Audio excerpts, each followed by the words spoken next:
जी नमस्कार, मेरा नाम अनिल कुमार है। दो सवाल पूछना चाहता हूँ। एक मेरा व्यक्तिगत सवाल है। मैं अपने विधानसभा क्षेत्र में काम करता हूँ। मैं उत्तर प्रदेश में जिला बुलंदशहर के अनूपशहर विधानसभा से आता हूँ और वहीं पे काम करता हूँ। बिजनेस करता हूँ, आर्किटेक्ट हूँ बाय प्रोफेशन, अर्बन प्लानर हूँ और वहाँ काम कर रहा हूँ। तीन तरह के सवाल मेरे मन में आते हैं जब मैं क्षेत्र में काम करने जाता हूँ। सबसे पहला, क्या मुझे अपनी ब्रांडिंग करनी चाहिए ऑनलाइन या एडवर्टाइजमेंट के माध्यम से। दूसरा सवाल है, क्या मुझे व्यक्तिगत रूप से एक व्यक्ति के काम करने के लिए उपलब्ध रहना चाहिए या मुझे सार्वजनिक कार्य करने चाहिए जो एक समूह के पृष्ठभूमि के हिसाब से काम किए जाएं।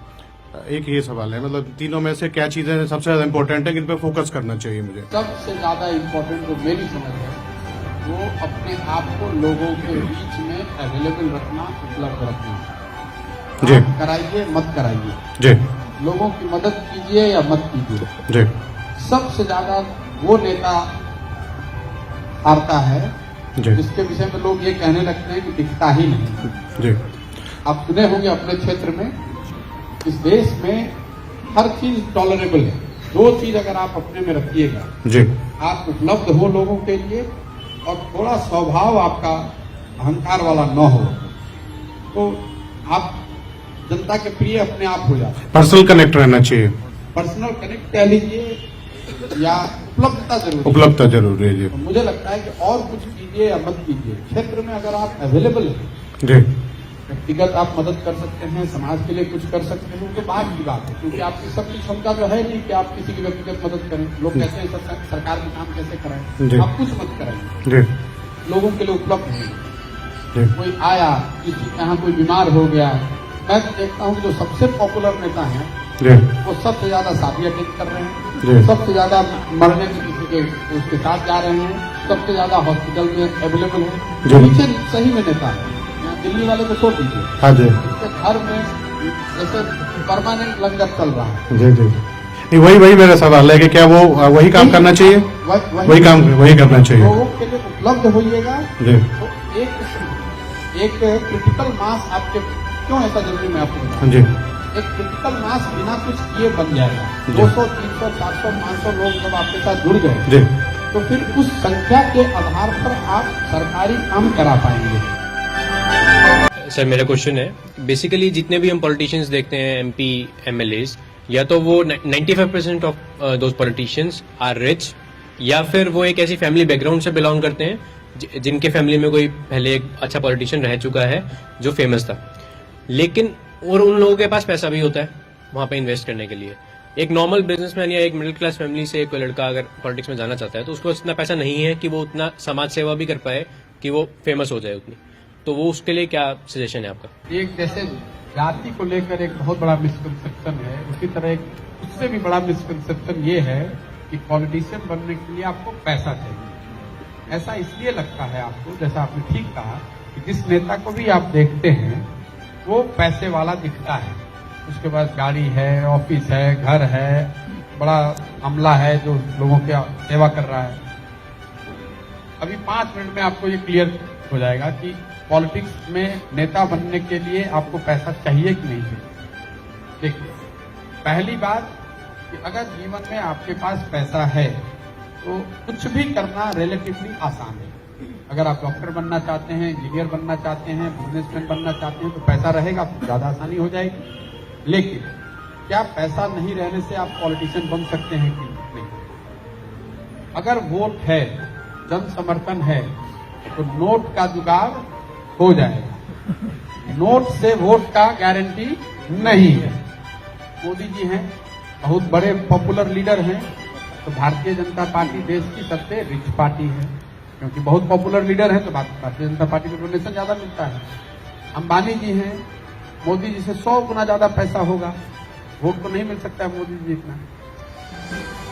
अब आप जिसको भी नेता मानते हैं, हम आप नेता को क्यों गाली दे रहे हैं? हम लोग ये कहते हैं कि नेता बनने से पहले कुछ नहीं थे, नेता बनते के साथ देखिए कितना गाड़ी खरीद लिया, घर बना लिया, बड़ा आदमी हो गया, कहते हैं ना। इस लाइन को जाकर कागज पर लिखिए। आप क्या कह रहे हैं?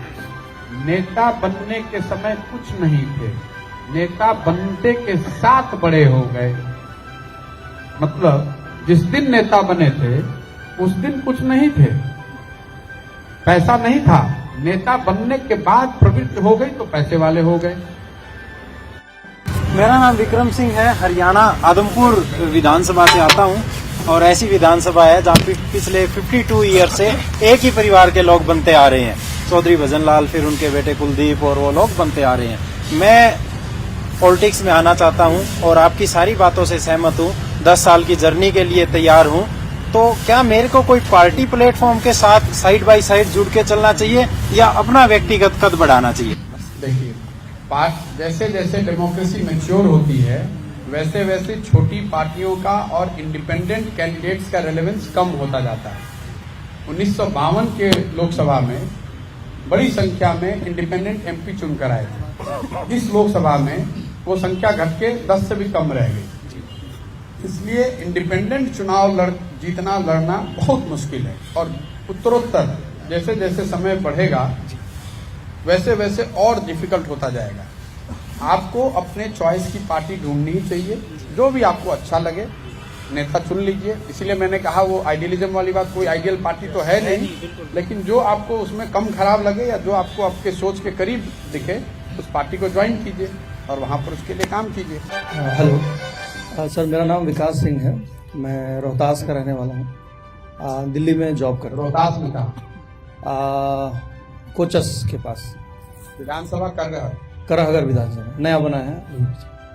सर एक्चुअली जो क्वेश्चन है वो हम लोग यूथ में एजुकेटेड लोग हैं जो पॉलिटिक्स में जुड़ना चाहते हैं। तो जो प्रॉब्लम बहुत लोगों के साथ हो सकती है वो ये कि यहाँ पे बहुत लोग ऐसे होंगे जो माइग्रेंट हैं जी, कहीं और से हैं। They have proved themselves in education, they got a job, आज दिल्ली में रहने को बाध्य हैं। तो चूंकि वो हैं कहीं से तो वहां पे पॉलिटिक्स करें या फिर यहाँ रह रहे हैं तो यहाँ करें? एक पहला सवाल। देखिए, पहला जहां तक सवाल है पॉलिटिक्स के लिए क्षेत्र कौन सा चुने। आइडियल तो वही है जहां आपका जन्मभूमि। इट्स ऑलवेज बेटर कि जहां से आप आते हैं अगर आप वहां जा सकते हैं, वहां से पॉलिटिक्स कर सकते हैं, तो उससे बेहतर कुछ नहीं है, क्योंकि एक नेचुरल एडवांटेज आपको वहां हमेशा रहेगा। लेकिन ऐसे लोग जो माइग्रेट कर गए, दिल्ली आ गए, बॉम्बे आ गए, ये तय आपको करना है। अगर तो आप देखते हैं कि 10 साल के बाद भी आपको लौटना नहीं है तो आपको यहीं की पॉलिटिक्स करनी चाहिए। आपको बिहार की पॉलिटिक्स, उड़न खटोला वाला पॉलिटिक्स कहीं नहीं करना चाहिए। अगर आपको बिहार लौट के जाना है तो बिहार की पॉलिटिक्स कीजिए। अगर बिहार नहीं लौटना है तो बिहार के लोगों की पॉलिटिक्स यहाँ दिल्ली में कीजिए। संभावना तो यही है, तो यहीं पर कीजिए। दूसरा जो आपने सवाल पूछा कि कब मतलब नौकरी छोड़ें कि वहां जाकर काम शुरू करें। राजनीति में चाहे सब खराबी हो, एक अच्छी बात यह है कि आप जहां पर हैं, जिस क्षेत्र में हैं, वहीं से शुरुआत कर सकते हैं। ये जरूरी नहीं है कि आप प्राइवेट बैंकर यहाँ हैं दिल्ली में और समझिए करघर में आपको विधायक बनना है तो आप यहाँ से नौकरी छोड़कर करघर चले जाएं, उसका कोई फायदा नहीं। करघर में आप बूथ लेवल पे कुछ कर पाए चाहे नहीं कर पाए, आपकी नौकरी यहाँ छूट जाएगी तुरंत। तो फुटबॉल मैच आप देखते होंगे, आप अपने गोल से बॉल लेके चलते हैं, शूट कब करते हैं? जब सामने डी के करीब पहुंच जाए, जब लगे कि शूट करेंगे तो गोल हो सकता है। हर बार मारेंगे गोल होगा ये जरूरी नहीं है, लेकिन अपने गोल पोस्ट से तो शूट नहीं कर सकते हैं। तो आप शुरुआत तो जहां पर हैं वहीं से कर सकते हैं, करना भी चाहिए। मैं बड़ी झारखंड से उत्तर प्रदेश में रहता हूँ।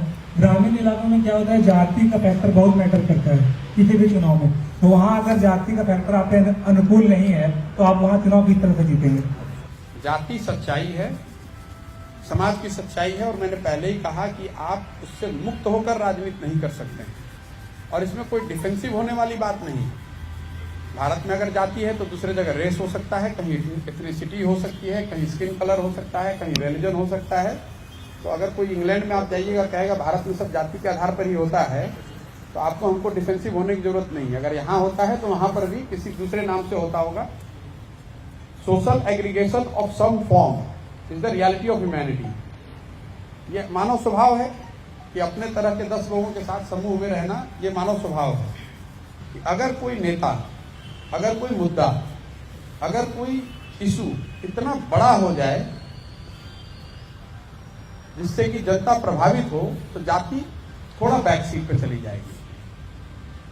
जाति के रहते हुए भी आप उसको ओवरकम कर सकते हैं, provided you are a bigger leader, you have a bigger issue और there is an issue with which people have a connect. अगर जब वो बड़ी चीज नहीं होती है, देन पीपल और societies tend to fall back to caste. जो आप कह रहे हैं कि विधानसभा में या लोकसभा में निचले स्तर पे लोग कैंडिडेट का जाति देख के, उसका क्रेडिबिलिटी देख के माइक्रो लेवल पे वोट पड़ सकता है, लेकिन अगर लकीर किसी ने बड़ी खींच दी या किसी मुद्दे ने अगर पूरे देश में हवा बना लिया, राज्य में हवा बना लिया, तो सारी जातियों के बावजूद वो आदमी चुनाव जीतकर आ सकता है।